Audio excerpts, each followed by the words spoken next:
अस्सलाम वालेकुम। अच्छा जी, आपका 17 साल का बच्चा है और वो बिगड़ा हुआ है, उसमें आदत कुछ ऐसी आ गई है जो इतना पसंदीदा, जैसे मोबाइल यूज़ करता है, बात नहीं मानता, कुछ ऐसे उसके अंदर आते हैं जो आपको पसंद नहीं है, नशे में पड़ गया या वटेवर, कोई भी आप प्रॉब्लम फेस कर रही हैं अपने 17 ईयर्स ओल्ड बेबी के बच्चे के मुतल्लिक, तो उसका तरीक़ाकार कि आप उसको डांट डपट कर, नाराज़ होकर, नसीहतें करके कभी भी नहीं समझा सकती, क्योंकि वो एक मुकम्मल इंसान बन चुका है। उसको समझाने और सुधारने का सिर्फ़ यही तरीका है कि आप उसकी उन आदत को इग्नोर करना शुरू कर दें। मिसाल के तौर पर, अगर आप पसंद नहीं करती कि वो मोबाइल यूज़ करता है लगातार, तो आप उसको इतना इग्नोर करें कि उसको महसूस ना हो कि आपको बुरा लग रहा है।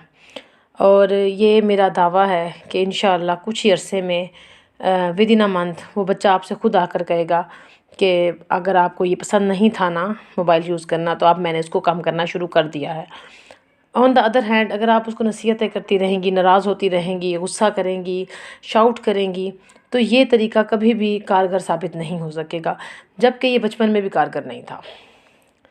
कुछ अर्से के लिए डर तो जाते हैं, लेकिन बच्चे कभी मानते नहीं हैं, क्योंकि बच्चे इस वक्त ग्रूम अप हो चुके हैं। अगर आप उसके साथ कर क्या सकती हैं, अनकंडीशनल मोहब्बत कर सकती हैं, उसके लिए दुआ कर सकती हैं, इसको इग्नोर कर सकती हैं। अनकंडीशनल मोहब्बत क्या होती है कि उसको ये महसूस ना हो कि मेरी बुरी आदतों की वजह से मेरी माँ की मोहब्बत मुझसे कम हो रही है। आप उससे इतनी मोहब्बत दें, इतना ट्रस्ट दें कि आपके ट्रस्ट के बेस पर वो गलत हरकत ना करे। ट्रस्ट कैसे डेवलप होगा? मोहब्बत से होगा। वो कैसे होगा? अनकंडीशनल मोहब्बत से होगा। फिर आप अपने जज्बात के ज़रिए इज़हार कर सकती हैं कि आपको क्या अच्छा लगता है, क्या बुरा लगता है। वैसे ये बच्चा आपकी बॉडी लैंग्वेज से खुद भी समझ लेगा, लेकिन फ़िलहाल आपने यही करना है कि आप उसको इग्नोर करें।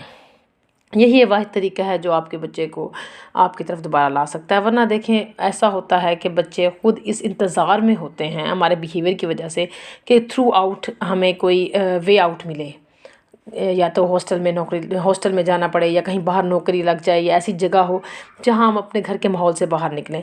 फिर होता क्या है कि वक्त गुजरने के साथ साथ जब आपका बच्चा बड़ा हो जाता है और वो शादी हो जाती है और फिर वो आपसे तब दूर होता है, तो आप ये समझ लेते हैं कि शायद ये शादी की वजह से या मेरी बहू की वजह से या कुछ हालात की वजह से मुझसे दूर हुआ है। वरना होता वही है कि हमारे जो मिजाज हैं वो बच्चे के अंदर इतना ज़्यादा हाइपर कर चुके होते हैं कि वो हमसे दूर होना चाहते हैं, वो हमसे बाहर निकलना चाहते हैं। क्योंकि जब बच्चे छोटे थे तब भी जो हमारा बुरा बिहेवियर था वो उनके अंदर ऐसा फ़ीड होता है कि वो बड़े होने तक आपको छोड़ के जाने में आर महसूस नहीं करते। 17 साल के बच्चे के साथ तो आप लिटरली सिर्फ उनसे मोहब्बत कर सकती हैं और ट्रस्ट का एक रिश्ता डेवलप कर सकती हैं और दुआ कर सकती हैं उसके लिए। अदरवाइज़ आपको कोई तरीका नहीं है कि आप उसको चेंज कर सकें। तो कोशिश करें कि बच्चे के साथ रिलेशनशिप इतना अच्छा बनाएं कि वो आपको छोड़कर ना जा सकें और आपकी बात मानने पर मजबूर हों। अस्सलाम वालेकुम व रहमतुल्लाहि व बरकातहू।